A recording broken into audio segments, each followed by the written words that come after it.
Name is Ella Winters. In my past life, I died at my own engagement part. Not by a blade. I died of humiliation. I stood in a custom white gown in front of 300 guests. My fiancé Nathan Blake, the man I'd funded for 5 years, the one I'd pulled the student all the way up to company VP. He walked onto the stage and pulled a paper from his pocket. His fingers were long, his nails perfectly trimmed. Those hands had tied my scarf for me, wiped my tears. I thought every touch was real. Ella Winters, I hereby call off this engagement. The whole room went silent, so you could hear the crystal chains on the chandelier clicking against each other. He looked at me like I was a stranger. Not angry, not sad, just cold. And cold is worse than hate. I love Leah, not you. 300 pairs of eyes locked on me. Some were laughing, some were taking photos, some were whispering. I stood there left. I wanted to ask why, but my throat was clamped shut. I wanted to walk away, but my feet were nailed to the floor. Nathan turned, walked off the stage. She wore a pale blue dress. All lights, the fingers last flower arch stayed. They locked. Just me, alone in that hollow ballroom. The lights were blinding. The champagne had gone flat. That night, I swallowed an entire bottle of sleeping pills. Outside my window, the city blazed with light and Lake Michigan glowed a dull blue in the distance. No one knew what I did in that bedroom. I died. Then I opened my eyes, and I was in my own bed. My funlight poured through the window and died from my hidams, and my beards still were warm. Alive. Footsteps in the holler. The old housemaid, cleaning as always. I sat up and touched my own face. It was warm, supple, no tear strokes. The mirror showed me a 25-year-old face. No wrinkles, no dark circles, lips still pink, no champagne on my collarbone from that ruined party. I smiled. I picked up my phone and opened the calendar. Tomorrow, the engagement party, the day after my funeral. I deleted the heart, just Nathan now. Then I called Sophia, my only real friend. It rang twice before she picked up, her voice gruggy. Ellie? It's barely morning. Sophia, I need you to do something for me. For tomorrow's party. What is it? Her voice sharpened. She'd caught the change in my tone.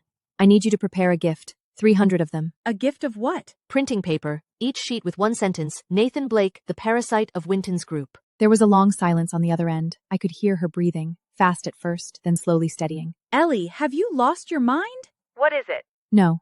I just woke up. For the first hour after my rebirth, I sat in bed sifting through every memory from my past life. The images played like an old movie, every frame crystal clear. Nathan Black had joined Wint's group 5 years ago, starting as a low-level staffer. My father saw talent in him. I blind fool that I was thought he was hardworking, ambitious, driven. I funded his MBA, bought him a house, turned him from a basement dweller into a VP with a corner office. This makes me feel like the boss. You already are. I'd be nothing without you. His hand was warm, and I looked into his eyes, believing I saw sincerity. Looking back now, he never had a spark when he looked at me. He only lit up when he looked at Leah. The one I love is Leah. Leah Montgomery, another heiress, younger, prettier, and way better at playing the game. The moment Nathan lashed onto her, the first thing he did was dump me. In my past life, I'd had no clue before the party. No signs, no warnings, no one told me a thing. Because everyone was afraid of him, he'd already built his own power base in the company. His secretary was his mistress, his driver a distant cousin, his lawyer his college roommate. He'd wave into webs so tight, not a single gap showed. I knew exactly what he'd say at the party tomorrow. I knew who'd picked his suit. His secretary, the woman I'd never dared to confirm. I know which cloud drive holds his chats with Leah. The password? His birthday plus hers, so stupid it's almost impressive. I grabbed my phone and called Sophia again. Sophia, one more thing. Go on, find someone for me. Who? Nathan's dirty secret. He has an offshore mail company registered under his mother's laptop. The ledgers are in a hidden folder. Nathan, 1989. Noah paused for a few seconds. How do you know all this? Because I came back from the future. Did you hit the bottle? I didn't. Sophia, do you trust me? She hesitated, then said, yeah, you never go off the deep end for no reason. Then do it. Okay. Night before the engagement party, Nath came back from abroad, walked into the living room in a navy coat, suitcase in hand. Suitcase was new, black, unscratched. We didn't know if he bought it or Leah picked it for him. Ella, is everything set for tomorrow? All set. What about you? You ready? He frowned. For a split second, his brows knitted, a shallow crease forming between them. What do you mean? Nothing. Welcome back. He went upstairs. His footsteps echoed on the stairs, even rhythm, unhurried. He didn't even stop to ask why I was sitting there instead of waiting at the door. Before, I always waited by the door to take his coat and luggage. Not today. I sat on the couch and checked my phone. Good. He'll understand. I glanced upstairs. Nathan's light was on, curtains open, his shadow moved by the window. In my past life, he spent 2 hours on the phone with Leah that night. Back then he had the kitchen cook him soup and brought it up. He hung up in a rush, a flicker of panic on his face. I didn't think twice then. Now I know that was the panic of being caught.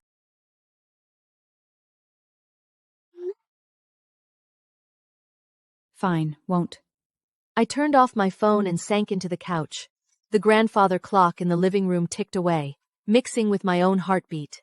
Next day, the banquet hall. 300 seats, all filled. Crystal chandelier, champagne tower, flower arch, just like the past life. The tower's 12 tiers high. At the top sat a vintage bottle with our names on the label. Flowers were white and pink roses, arranged in golden foam, every bloom fresh. Waiters in black vests waved through the crowd with trays. I stood backstage in my white gown, custom made, waist cinched so tight I could barely breathe. Sophia stood beside me, holding my hand. Her palm was warm, fingers slightly cool. Your hand's shaking. Not fear. Adrenaline. You sure about tearing up the contract? Sure. I looked at myself in the mirror. 25, eyes bright, lips flushed. Not the woman who trembled on that stage before. No dark circles, no drooping mouth. I was alive. Sophia handed me a paper. The engagement contract. Your father wrote it by hand, gold ink, took him 2 months. I took it, folded it, and tucked it into my gown's pocket. The edge was stiff, pressed against my skin through the silk. Ladies and gentlemen, the ceremony is about to begin. Please welcome the groom-to-be, Mr. Nathan Black. Black suit, scroll put a fold like a flan. His shoe was dark red, exactly like before. Even his steps were identical. 13, I'd counted. Please welcome the bride-to-be, Miss Ella Wintilt. Took it, folded it, and tucked it into my gown's pocket. The edge was stiff, pressed against skin through the silk. I walked up, the lights hit in hunt. Below a sea of dark shapes, I couldn't help out a single face. But I knew where my father sat in the front, lifted, that usual fake smile of his, moving only his lips, never his eyes. I pulled out the engagement contract. The gold ink gleamed under the lights. You've been waiting for this moment, haven't you? Hook Leah Montgomery, then ditch me. I tore the contract apart. The paper was thick, took some effort. The pieces fluttered down like snowflakes at his feet. A few landed on the front row tablecloths. You thought I was your woman?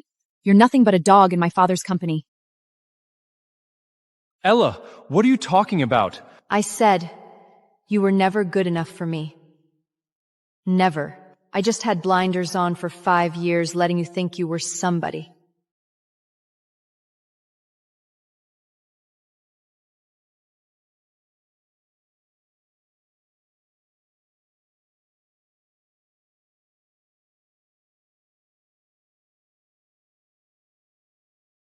The room exploded.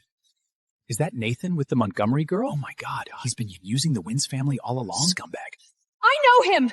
He told me he was single last week! In the crowd, one person stood up and started clapping. My father, Richard Winnigs. He clapped, smiling on the surface, but his eyes held no mirth. A complex look, one I couldn't fully read, pride, heartache, and a trace of exhaustion I'd never seen before. Whispers turned into a roar. People were on their phones, filming. I turned back to him and smiled. Not a cold smirk, the smile of someone finally lifting a boulder off her chest. Nathan, you thought I knew nothing? I was just waiting for today. His mouth opened but like a fish out of water. His perfect image shattered in front of 300 people. Ella, you...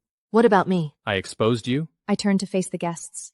Ladies and gentlemen, during Nathan's 5 years at the group, multiple irregular acts that harmed the company's interests occurred, and a large amount of corporate resources were improperly diverted. All supporting documents have been submitted to the Internal Compliance Review Department. Security hauled Nathan away. 2 burly men in black suits, one on each arm. His shoe scraped 2 trails across the... He looked best. Bang, get me fear in that Gretz. But no filed out. The champagne tower went untouched. No one took pictures under the flower arch. Sophia helped me clean up the mess and handed me my coat. It's cold out there. I stood on the stage, looking at the empty banquet hall. Just as hollow as before, but this time, I wasn't alone. My father walked over and stood beside me. He wore a caramel suit, gray tie, hair neatly combed. Ella, you were very brave today. Dad, you don't blame me? I just ruined your business partners. Those weren't my partners. They were Nathan's people. He looked at me, eyes glistening. But he's my father. He wouldn't cry in front of his daughter. Do you know I put up with him all this time? Why? Because someone told me to keep him around. Who? Father scanned the room to make sure we were alone. His lips moved, voice barely audible. That name cut into my memory like a knife. Victor Moriarty, the Winters family's arch nemesis, a business rival my father sent to prison 20 years ago. The book never mentioned him, but I'd heard of him in my past life. He got out 3 months before I died. I was busy planning my engagement then. The news was just a small blip I didn't pay attention to. When does he get out? Next month. What does he want? To take back what's his. My father looked at me, his crows of sea deeper than yesterday. Including Winter's group. My blood ran cold. That chill cake then from my heart to my limbs. But he was just a small fry. The real enemy was still behind bars. That night, my father showed me an old file in his study. Victor Moriarty, 58, Harvard Business School grad, once the youngest partner on Wall Street. 20 years ago, he and my father co-founded an investment firm, Moriarty Winters Capital, both names side by side. Later, he found out my father had cooked the books and they turned on each other. So you're the one who put him away? Not malice. Self-preservant. He found the discrepancies, but I was the one who made them. He threatened to go to the police. I had to strike first and put him away. You faked the evidence? Yes. I looked at my father. This man, I'd thought he was an upright businessman. Turns out he had his own dirty secrets. His hands bore stains that wouldn't wash off. His bags were deep, circles dark, slept well in ages. What will he do when he gets out? He'll destroy Winter's group. Destroy me. Destroy you. Then what do we do? I've been preparing for 20 years. Ella, starting tomorrow, you take over the company. What? Nathan's gone. I need someone I can trust. You're a Winters. I opened my mouth to refuse, but then I remembered my past life. When I died, my father stood alone at my funeral, hair turned white, back bent. By then Victor had already struck. Maybe he came to beg my forgiveness, but I was no longer there to hear it. Okay. My father stubbed out his cigar in the crystal ashtray, already piled with toots.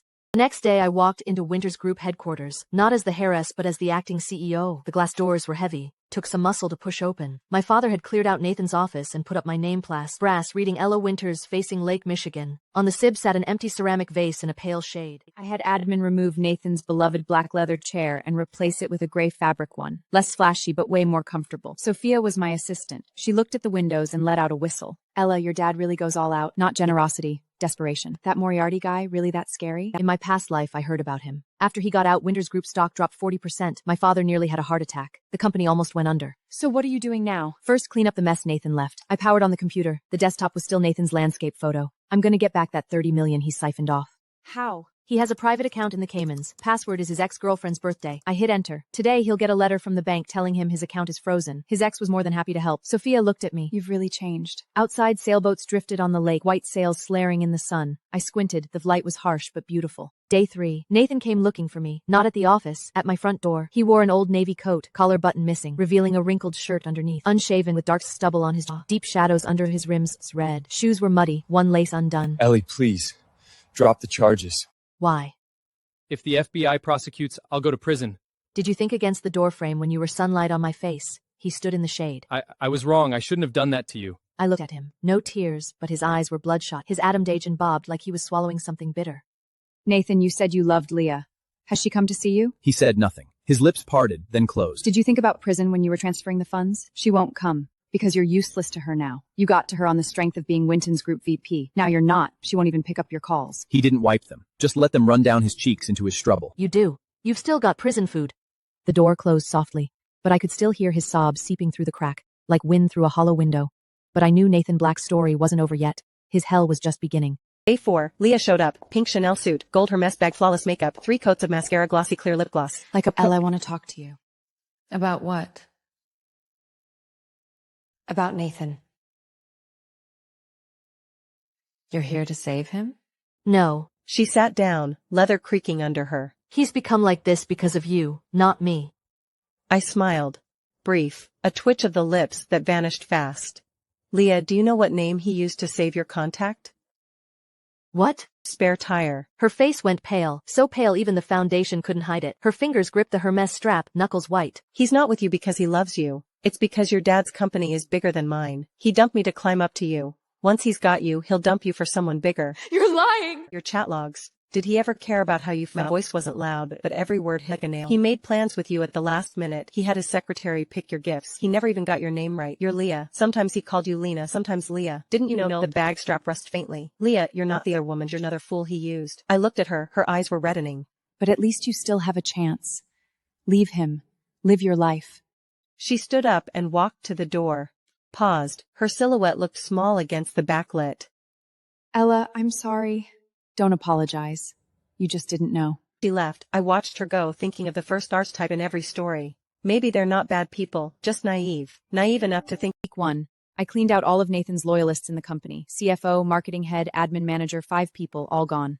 Not fired, bought out. I gave each a severance package, letting them leave with dignity. Why not just fire them? They cook books with Nathan. Because they have families, mortgages, kids. Nathan's mistakes don't mean they have to go down with him. You're too soft. Not soft. I just don't want to become like Nathan. Week 2, I promoted a new team. All young, average age 30, no wealthy backgrounds, all started from the bottom. They didn't play politics, they just worked. Their resumes weren't pretty, but their eyes had fire. First department meeting. I stood in front of them. The whiteboard still had Nathan's numbers from his last meeting. I know what you're thinking. What does a Harris know about management? No one spoke. Some looked down at papers, some spun pens, some stared out the window. I don't know. So I won't manage. I'll just make decisions. Last year, Winters Group's profit was $80 million. This year, I want it doubled. Someone in the room gasped, soft but clear to my ears. If we don't make it, I'm out. If we do, triple bonuses for everyone. You're insane. Double 80 million? That's 160 million? Not 160, 180. How? Victor Moriarty, I'm going to grow the company before he comes back. So big, he can't swallow it. My father gave me his personal file, a black folded, no title, stuffed with yellowed papers. Victor is complete record. Born in Brooklyn, father an alcoholic, mother a janitor. He put himself through Harvard on scholarship, became the youngest partner in investment banking at 27. When he co-founded the firm with my father, he was only 30. He had one weakness, too proud. So proud he never bothered to hide his ambition. My father used that. Faked evidence of him attempting to embezzle company assets. The judge bought it because Victor never defended himself. He thought the truth would speak for itself. 20 years in prison, not a word in his own defense. When reporters asked him upon release, he just smiled. Who will he go after first? Me first, then you. How will he strike? He'll go after our clients. His old connections are still there. Wall Street still remembers him. Some became partners, some started their own firms. They all owe him. I closed the folder. The paper whispered shut like a sigh. Dad, are you afraid of him? My father was silent for a long trackled. A spark flew out, died on the carpet. Yes, because I know he's worth being afraid of. Week 3. Leah's father's company suddenly terminated the partnership. Reason, corporate realignment. Sophia burst into my office, the door slamming against the wall. Ella, what the hell is Leah's dad doing? Not him. Victor.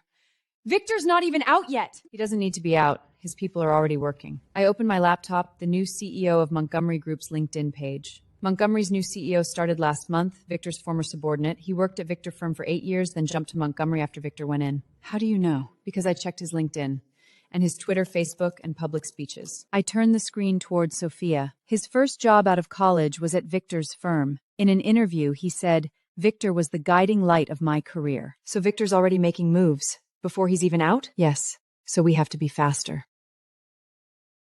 Mr. Montgomery, this is Ella Winters. I'd like to talk. About what? About your new CEO. He's working for a criminal who hasn't even been released yet. Don't you want to know what's really going on? 3 o'clock tomorrow. My office. Mr. Montgomery's office was even bigger than my father's. A giant oil painting hung on the wall. His father, his grandfather, his great-grandfather. 3 generations of merchants. Below it stood a mahogany desk with a brass scale on top. Miss Winters, you're saying my new CEO has a problem? He doesn't have a problem. He's a traitor. He met with Victor Moriarty's people 3 times last month. Bank records show a $500,000 wire transfer. Mr. Montgomery flipped through the file, his fingers pausing on the pages. His brow furrowed into a deep vertical line. Victor Moriarty? The one who was in prison? Gets out next month. He's already setting the board. What does he want?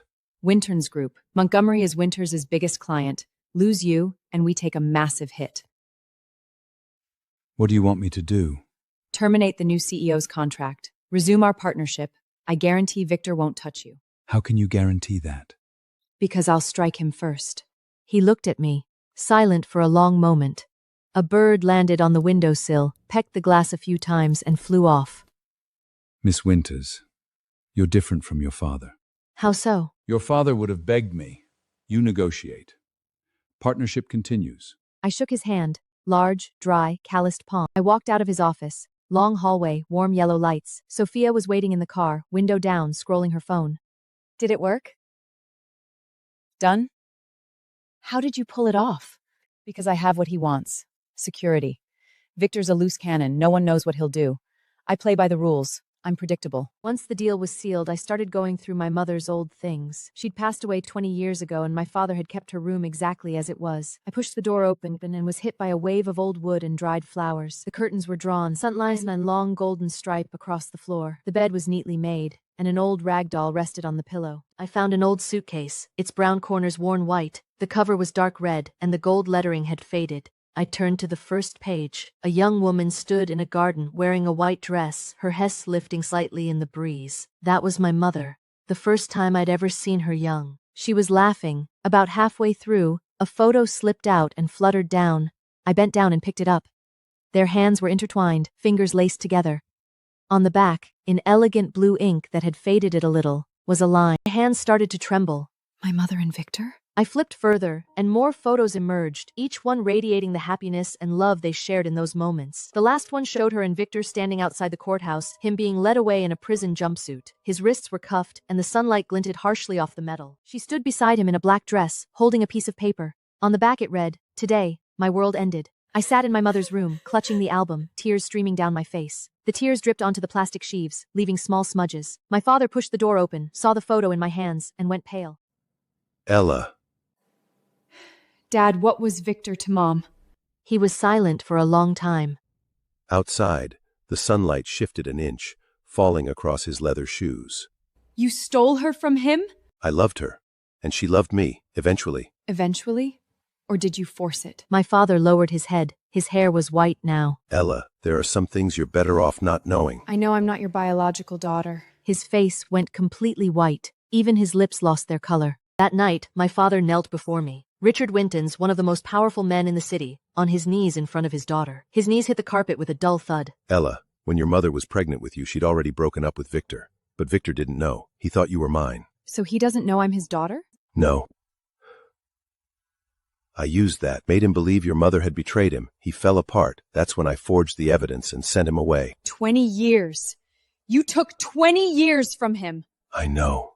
Just because you wanted my mother? Not just wanting her. I thought that if he was gone, she would love me. His tears finally spilled, dropping onto the carpet, hooved quickly absorbed by the fibers. But she never did. Until her last breath, she loved him. He'd done unforgivable things, but he was trying his best to make up for them. Age spots dotted his hands, veins bulging. Dad, I don't forgive you.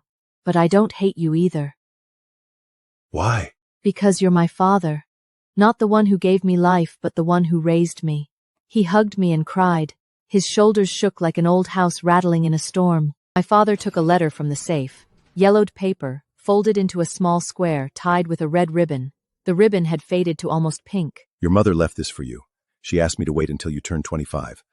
I didn't give it to you on your last birthday because I was too scared. I untied the ribbon and opened the letter. My mother's handwriting was beautiful, soft, like feathers falling on paper. When I left him, I was already read this, I'll be garring you. He was being framed at, I couldn't tell him. Richard said if I told the truth, Victor would suffer more. He'd get a harsher sentence, so I chose silence. My hands trembled, the paper rustled. Tears dripped onto it, blurring the ink, smudging. Love you. Mom loves you forever. My father stood beside me, head downed. His white shirt collar was open, showing his collarbones and the age spots on his chest. Ella, I'm sorry. Why didn't you give this to me earlier? Because if you knew, Victor would use you. He'd come after you. He's already coming after me. He just doesn't know I'm his daughter. What are you going to do now? Keep it secret. I wiped my tears, folded the letter, and put it back in the safe. This is our trump card. Her hand was warm. Just like the temperature I felt the day I came back to my senses after everything. I showed my mother's letter and photos to Sophia. She was the only one who knew all my secrets. Just the two of us in the office, curtains drawn. Sophia read through it, silent for a long time. Her fingers traced the paper gently, as if touching my mother's handwriting. Ella, what are you going to do? First handle Victor, then deal with father-son issues. Are you going to acknowledge? No, he's not my father. He just gave me DNA. Dad, Richard, he raised me for 25 years. He's made mistakes, but he's my dad. What about Victor? He's the enemy, but he doesn't know I'm his daughter, so I can use that. How? Victor's biggest weakness is his pride. He thinks the world owes him. If I let him know he's been attacking his own daughter, he'll fall apart. You're sure about this? Yes, because if I don't, he'll destroy my father, destroy the company, destroy me. I'm with you. Week 5. Victor Moriarty was released from prison. I watched him walk out of the prison gates on TV. Black coat, graying hair, but his back was straight. His steps were steady, not like a man who'd spent 20 years inside, more like an eagle just let out of its cage. Reporters swarmed him. Mr. Moriarty, any response to what happened back then? His lips moved, but no words came. He got into a car, the door closed with a heavy thud. 2 a.m, my phone rang. Unknown number. Ella Winters. Mr. Moriarty. You're younger than I expected, and smarter too. What do you want to say? I want to say, the game has begun. Not Clay from Fear, because his voice carried a tenderness mother had described. It wasn't for me. Week 6. Victor asked to meet me. Not on his turf but neutral ground, a hotel cafe downtown. The cafe was on the ground floor-to-ceiling windows facing the street, cars streaming by. When I arrived, he was already there. Charcoat, silver gray tie, hair immaculately foamed. Next to a half-empty cup of black coffee. He didn't look like a man who'd spent 20 years in prison, more like a university professor. I looked at his face and glimpsed the young Gan from my mother's album. Same eyes, same jaw. His jawline was sharp, like cut by a knife. My hands clenched under the table, but my face stayed blank. Nails digging into my palms, a little painful. Have a seat. I sat down. The sofa was soft. I sunk into it a bit. What do you want to talk about? About cooperation. Cooperation? He looked Your father owes me. You don't have to predator carry his burden. You're a smart woman. You should know. You'll go further with me than with him. You want me to betray my father? Not betrayal. Choice. Your father is old. His era is over. Mine is just beginning. I looked at him, remembering my mother's letter. He didn't know I was his daughter, the way he looked at me like a business partner, not a child. Mr. Moriarty, I won't betray my father, but I'm not your enemy either. Then what are you? I'm the CE Winters Group. If you want to acquire us, go through proper channels. If you want to destroy us, I won't sit back and take it. He smiled, a cold smile, just the corners of his mouth, not his eyes, like Nathan's, but 100 times deeper. Fine. Proper channels. I stood up and walked away, didn't look back. But I knew he was watching my back the whole time. When I stepped out of the cafe, the sun was bright. I squinted. 7. Victor launched his official attack. His funds started aggressively buying up Winters Group stock on the open market. The stock jumped 15% in a single day. Not good news, because he was hoarding. A spike meant someone was grabbing shares. Ella, he's going for controlling stake. I know. I stared at the statistic chart on the screen, pulsing like a heartbeat. He's already got 18%, with his allies close to 25. Your father only holds 30. Yes. Divorced 20 years ago, but their accounts were never split. She still has his authorization. We can file to freeze that account. Reason, his ex-wife's lawyers argue the funds are marital property. Is that legal? Legal, but it takes time, and time is our leverage. So we fight back. How? The money he's using for the buy-up comes from an offshore fund. Its actual controller, his ex-wife. He has an ex-wife? Did you look into his former wife? I've checked out all the people concerned. Her name is Margaret. She lives alone in Florida with 2 cats. You're going to see her? Yes. Margaret lived in a small town in Florida, a modest house with a few palm trees out front. I arrived in the afternoon. The sun was blazing, palm shadows painting the white walls like art. She opened the door in an old bathrobe, hair messy, eyes a little puffy. The robe was pink, faded from washing. She smiled when she saw my business card. Brief, a bitter smile to herself. Winters Group? Victor came back for you guys? Yes. I need your help. Why should I help you? Because you hate him too. She looked at me, silent for a long time. Her eyes shifted from guarded to curious, then to hesitant. Come in. The living room was covered in cat hair. On the sofa, the carpet, the curtains, white, gray, black. She made 2 luff cups of tea. The tinies had steeped too long. The water was a bit bitter. I went to see him there once, and he told me to wait for him. I waited for years on end. Then I heard he had other women, more than one. I conjure bjorn you jossing to go my gutwenfers. Ni was nej fat think would hit the sense of time saving sefat on question. Do you want me to use this as bargaining leverage against him? It won't bring any trouble. You've helped him for 20 years. It's time to take back what's yours. She thought for a long time. What if he agrees to give me half? Because I'm his daughter. He doesn't know. But now you do. Yes. So please, help me. Not for Winton's Group. So I can beat him once.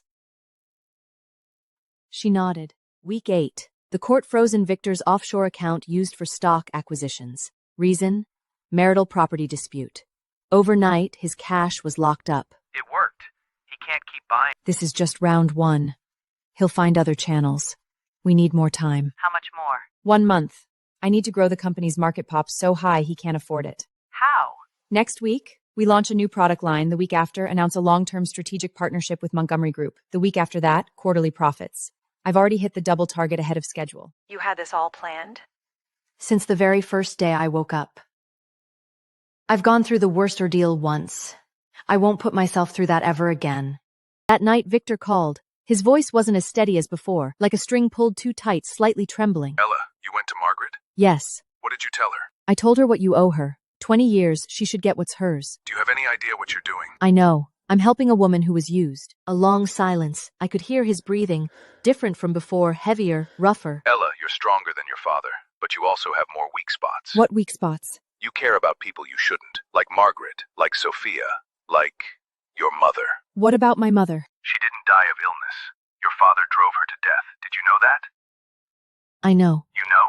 And you still help him? Because he's my dad. He did wrong, but he raised me for 25 years. You did nothing.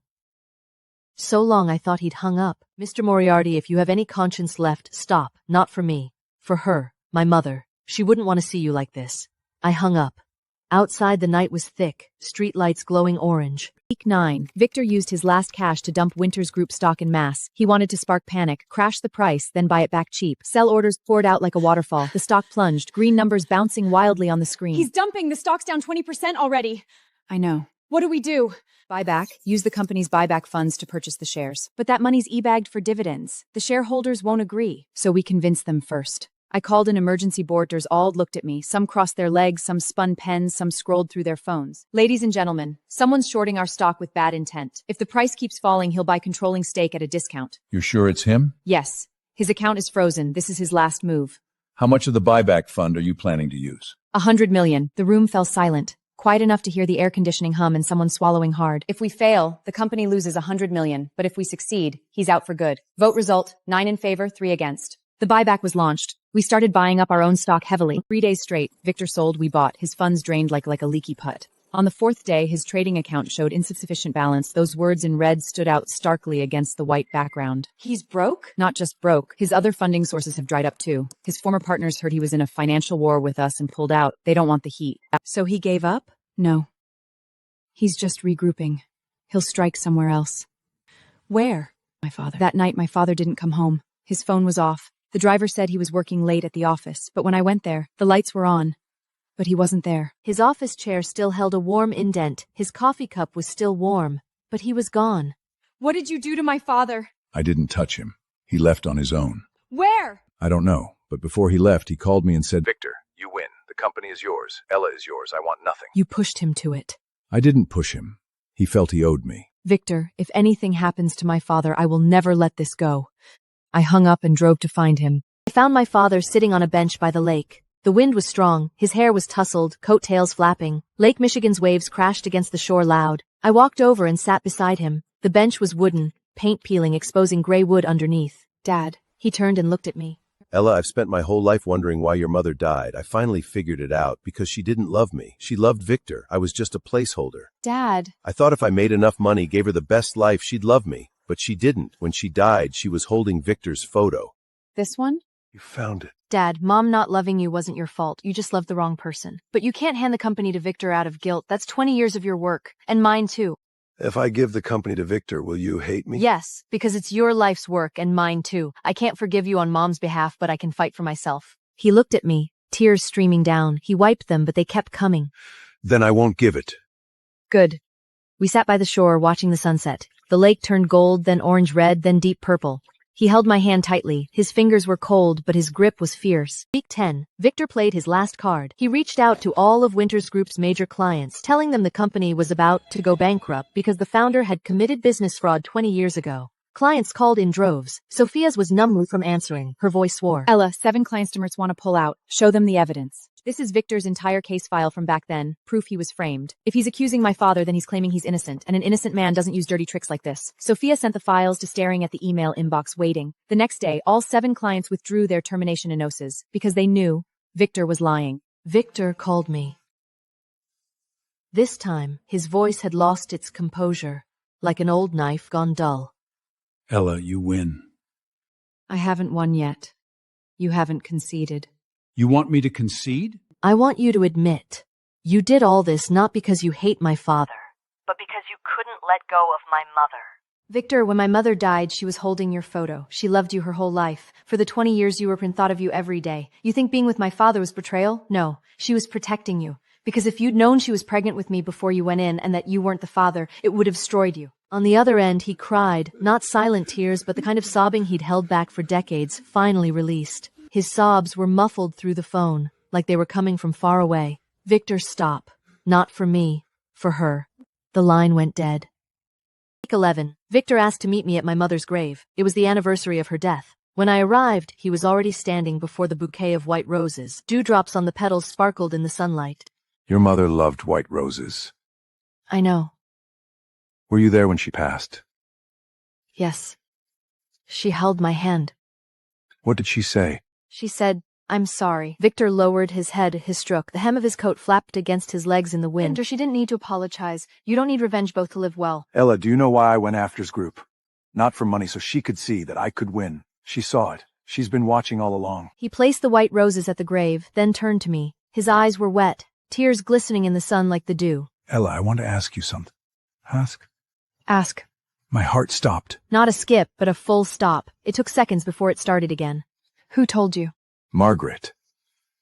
Before she left, she told me. I was silent for a long time.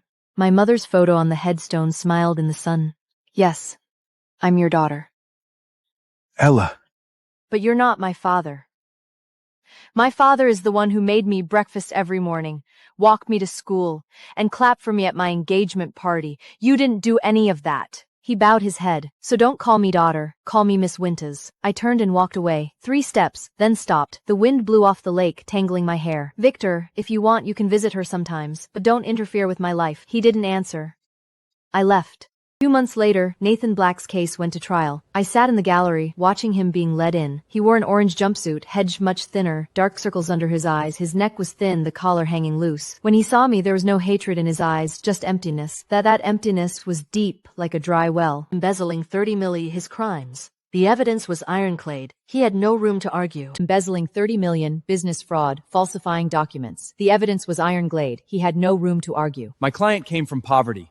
He simply lost his way. He's willing to return all stolen funds. Do you have anything to say? I'm sorry to Ella Winters. She helped me for 5 years and I used her for 5 years. I don't ask for forgiveness. I just hope she has a good life from now on. I sat there expressionless, nails digging in my palms just like that day at— No parole. 5 years. Do you hate me? No. Why? Because hating you is like hating a dead man. Pointless. He was led away. The door closed softly. You okay? Yeah. Because he's in there and I'm out here.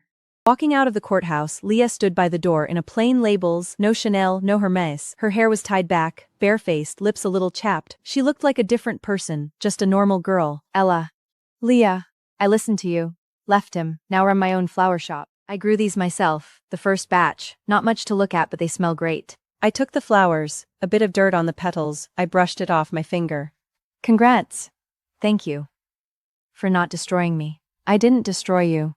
You saved yourself. She smiled, not that syrupy fake smile from before, but a real one, with a hint of wariness but genuine warmth. Little crinkles at her eyes, but they were bright. Ella, I used to think you were naive. Now I realize I was the naive one. You're not naive. You just didn't know. She left. Sophia stood beside me. You changed her. Not changed. Awakened. She was never a bad person. That night, Sophia came over after drinking. She sat on the couch, face flushed, bright, still holding a wine glass, the liquid swing side. Ella, I have something to say. Say it. I whine like you. I froze. The wine stopped in my hand. I know you're not into women, but I still wanted to say it because I don't want to carry secrets forever. Sophia, you're my best friend. I can't give you more. I know.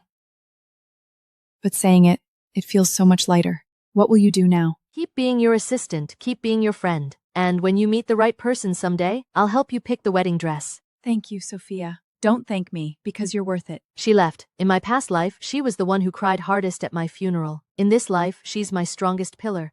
Months later, Sophia brought a woman, short hair, sharp, with a warm smile. Her name was Kate, Sophia's new girlfriend, who worked at a design firm. Ella, this is Kate. Hi. Sophia talks about you all the time. She says you're the bravest person she's ever met. I hope they were good things. All good. Good. She deserves the best.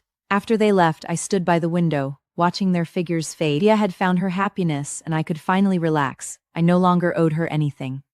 Nathan wrote to me from prison. I've after alles everything in here till sat this in you frulzing never. I put the letter on the desk. Is he repenting? Maybe. Will you forgive him? I won't forgive him, but I don't hate him either. There's no point in hating him. I folded the letter and put it in the drawer. Not because I cared, but because it was the apology myself had most wanted to hear. Late, but at least it came.